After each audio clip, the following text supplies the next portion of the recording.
You guys, welcome to part 3. My legs are crossed. You can't tell, but there's my knee. We've been admiring the Dong's Muta Switches, and now let us admire yet another one. Part 1, we got the chance to talk about the gist of things. In part 2, we looked at some examples, and here we're going to look at perhaps the most extreme example of all of this. Build what we got to stay alive, and then let's attack with it to buy us Muta transition time. Like, we're going to see the most extreme example of these three in this game with a mistake. We're going to see what error we can make. Jaedong, I think, has the best Zerg vs. Protoss in the world. In every series that I've watched him lose in this matchup, he still is getting the lead in the mid-game. Let's watch how Jaedong does it in this game when things go really wrong. He goes hatch first versus a cannon rush, and then is forced to cancel the hatch. What to do now? Well, let's begin to go through some things. What are we going to definitely be behind on? Well, money. Obviously, we're low on an expansion. We're going to be low on Larvae. We won't really have to be behind, though, on tech. What time we've been talking about gases happening in almost every one of these examples? Around 6, a little before.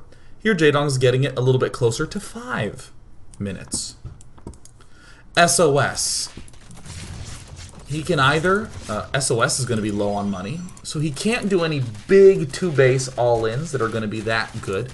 He can do really fast warp gate plays, some Stargate plays, whatever it is that he chooses to do after his cannon rush has succeeded. Hydras are a great choice. He wants to do a sort of paltry 4-gate follow-up. Hydras that are coming out very fast, even before metabolic boost, are going to be very strong. Sure, Jaedong's just slowly clearing his side of the map off, using a little bit of transfusion action. Even going to be going up to 4 queens. There's 3 here. There's 1 in production. Taking the expansion again. Getting the ling speed in terms of just general good management choices and whatnot. But with a very fast layer comes very fast Hydralisks as an excellent choice. There's the Hydralisk Den. There's the evolution chamber to join up. We can even see warp gate and 3 gates finishing right around the time the Hydra Den finishes. This is actually uncannily good Hydra timing from the Dong. Just a couple lings here to deal with some stuff. Couple Hydras. Drones being produced. We're building Hydras to stay alive. We've seen this. Now, it might be hard to figure out when is a good time to go Hydras, but I'll just tell you, if you get cannon rushed and you lose a base and then you got to tech fast, going Hydras into 3 base is great.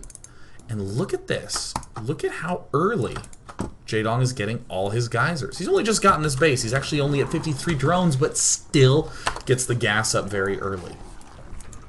Infestation pit coming up. Why that? If we're going fast Hydras, how can we be aggressive? We can say, do what we did on Derelict Watcher. Attack that open joint between the 2nd and 3rd base. Talked about that a lot. Huge wide open space. Lings and Hydras. Let's look at Akalon Waste. Oh, yeah. This is the join between the 2nd and 3rd.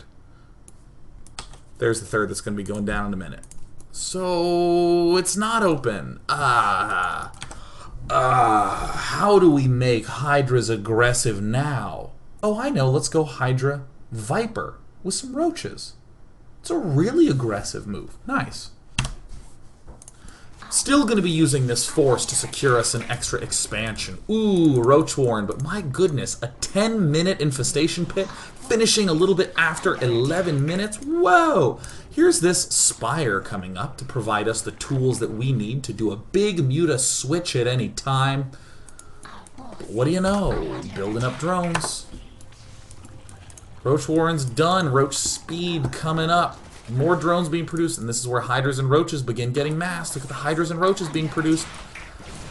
We needed the Hydras to stay alive, but now we want to turn that massive amount of Hydras into an aggressive play, and there we're going to do it with the Viper. This force that's still being used to attack How do we leverage its awesomeness? By expanding. We've done this in every single game. The force that we use to attack with, we permit us to get extra bases up. So we won't be doing a fast Muta Switch. We're going to be doing a big one. Ultras. Ooh, preparing against all the corner cases. Look at this nice aggressive force. Boo, 15-minute Vipers. You got a pair of Colossus. Looks like you got one Colossus now. Jaedong could very well win the game with this attack. But what he's really using this attack for is to secure another base. So we can secure more gas. He's getting pathogen glands, Ling, and Carapace upgrades, Ling upgrades, galore, etc. Go Jaedong! Look at the edge that Jaedong has. Shutting his opponent out of a 4th while taking a 5th. I mean, hell, there's even these big drops coming on up, but Jaedong's holding them off. He's starting to build up a nice stockpile of cash. This is just good control demanding stuff. Adding on extra spore crawlers for defense. Getting the upgrades up. Yeah. Double Spire coming up. Actually canceled the Spire for the big Muta transition. How embarrassing. But double Spire to again prepare for this very common switch to Mutas. Here's what goes wrong with the Dong. Jaedong starts to use these small filler forces to apply damage to ideally take out some bases so he can prepare a big switcheroo.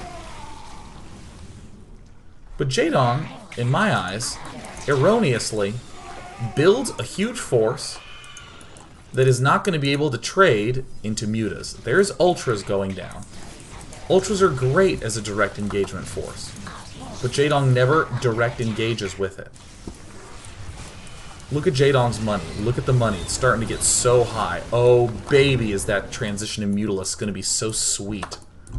8 Ultralisks coming up. Well, he's pulling it even tighter, that string, by fully defending and securing 5 bases and soon enough going for a 6th.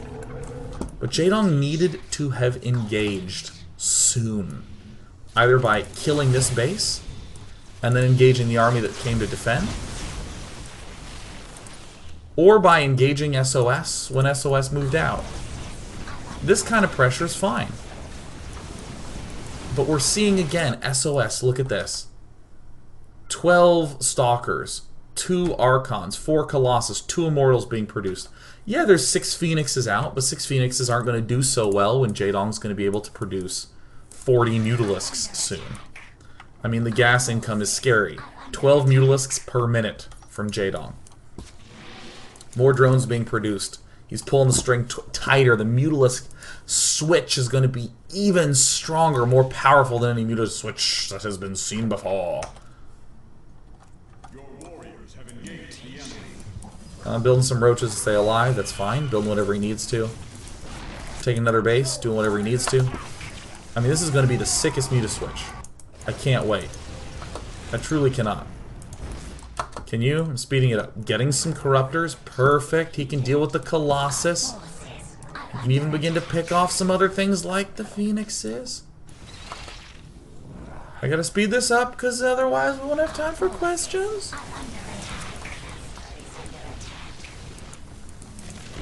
Really cool move by SOS. It doesn't matter at all.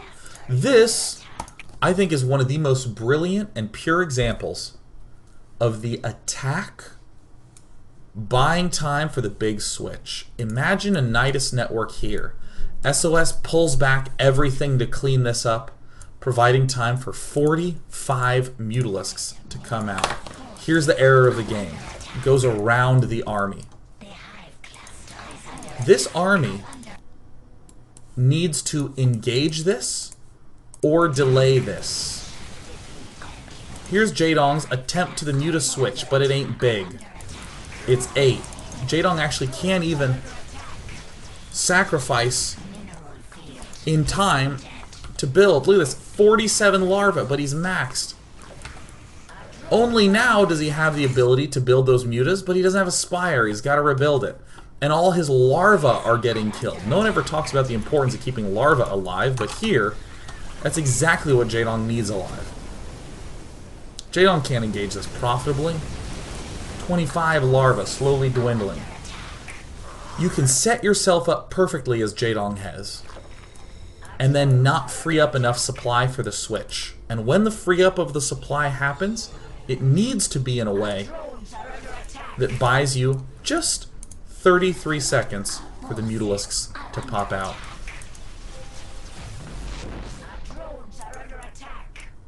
Kind of a tragic game one, as Jaedong was in a huge lead, but I mean, very much so set himself up for failure once he did the big walk around.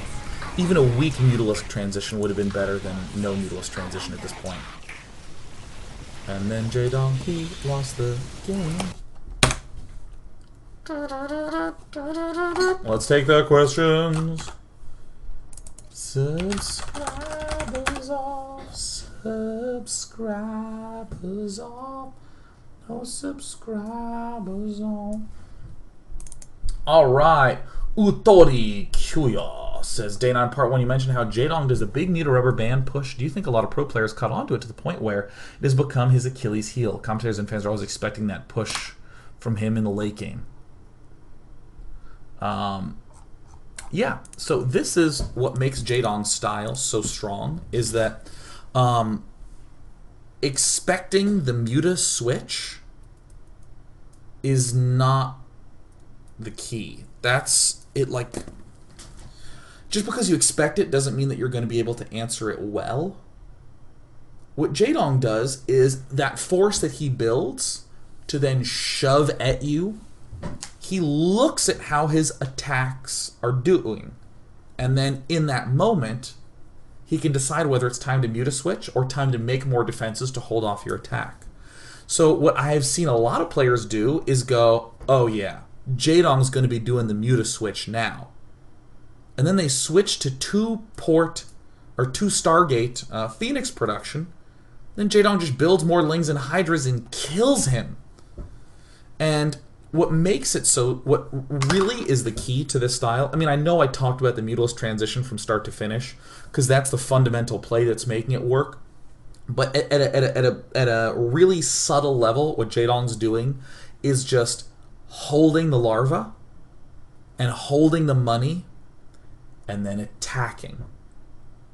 He sees with the attack and then he answers in a big way with the larva.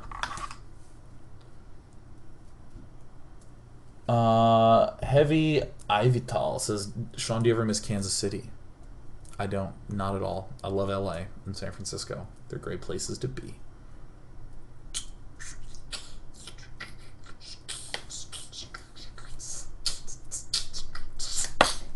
Crazy Chris says, Day 9, is it feasible to hold off the Muta Switch with Warp Prism Harass? I mean, the fact of the matter is that the way to deal with the big transition to mutalisks is gonna be the same way that you're dealing with mutalisks anyways, which is to already have some preparations in play and to be scouting super aggressively with those hallucinated phoenixes. I mean, it's just scouting and being really, really on point. StarCraft 2 has actually gotten like way harder lately, and I don't mean like hard as in like the difficult to win, but everything does so much damage that if you are slightly wrong, you die immediately and you have no time to make the decision. So I actually hope that we see a series of just across-the-board nerfs just to get everything like, oh, tone it down a little bit. But I mean, it's just scouting.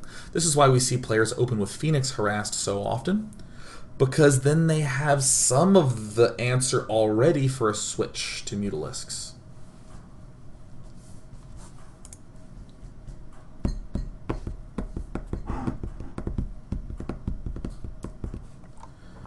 Alright, so Karolski says, Day 9, I feel that Zerg have the least outplay potential, as in they have the most single-purpose units. How would you respond to the following statement?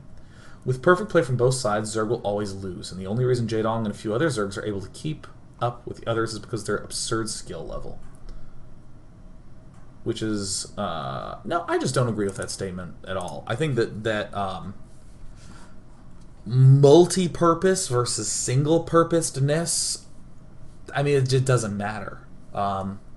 Like, For instance, roaches, some might argue, are a pretty single-purpose unit. They're just big, dumb, short-ranged, Ophi units. I mean, they can burrow and regenerate, but, I mean,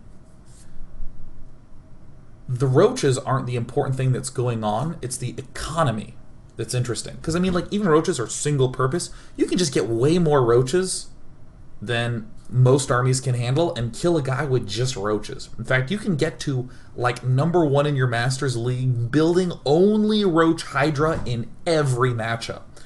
I mean, the multi-purposeness of the unit is not ever even really relevant. I mean, it's like the word efficiency. In the real world, efficiency is really good.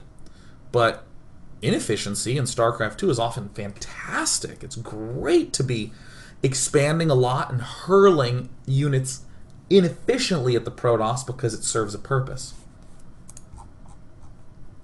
So that's the way I would put it. And to do more than just be like, no, I disagree, because I think that's just sort of like a dummy way to answer a question. I'd extend it by saying that very often humans will use a second-order term or a rule to understand the first-order thing that's going on. So we'll say something like, never stop building workers, as just a rule of thumb that you should follow, when really what's going on is a very complicated economic model that you're optimizing in an unintuitive way. But it's really easy to digest. Always build workers. And it's so important to know that this is a tool, not a truth. That it is a tool for you to use to your advantage. So when we look at some units being multi-purpose, we might say that, yeah, these units have multiple purposes. And that helps make them versatile. And the strategy that this Terran player is using is exploiting that versatility. But those are just words to help you understand this really complicated system that's going on. Let's take one more question.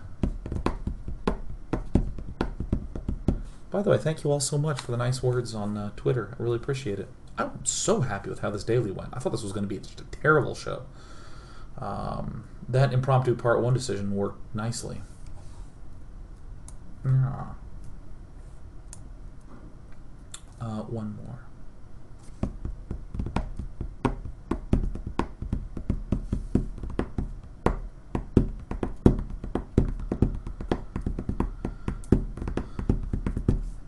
NM Arello says, Day 9 as a Protoss player, I always have trouble countering swarm hosts. Suggestions. Never engage the swarm host. Wait till he goes and sends out a volley and then just go around it, man.